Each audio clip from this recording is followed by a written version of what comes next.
السلام علیکم۔ آج کا نسخہ ان خواتین و حضرات کے لیے جو اکثر شکایت کرتے ہیں کہ ہاتھ پاؤں میں جلن ہے، جگر کی گرمی بہت زیادہ بڑھ گئی ہے، آنکھوں کی رنگت زرد ہونا شروع ہو گئی ہے اور پیشاب کی رنگت میں بھی زردی ہے اور پیشاب میں اسمیل بھی ہوتی ہے۔ جب وہ اپنا SGPT لیول چیک کرواتے ہیں تو جگر کی گرمی اس رپورٹ کے مطابق ان کی 50 سے بھی زیادہ ہوتی ہے۔ تو ایسے لوگوں کے لیے بہت ہی آسان نسخہ لے کر آپ کی خدمت میں حاضر ہوئے ہیں۔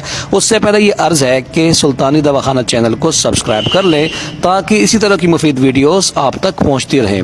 تخم خرفہ، دھنیا خشک، الائچی سبز اور مصری، یہ 4 اجزاء آپ نے ہم وزن لینے ہیں۔ ان کا باریک صفوف بنا لیں اور دکھائے گئے طریقے کے مطابق باریک سے باریک تر پاؤڈر بنا کے 500 ملی گرام کے کیپسول بنا لیں۔ صبح شام ایک کیپسول سادے پانی کے ساتھ استعمال کریں۔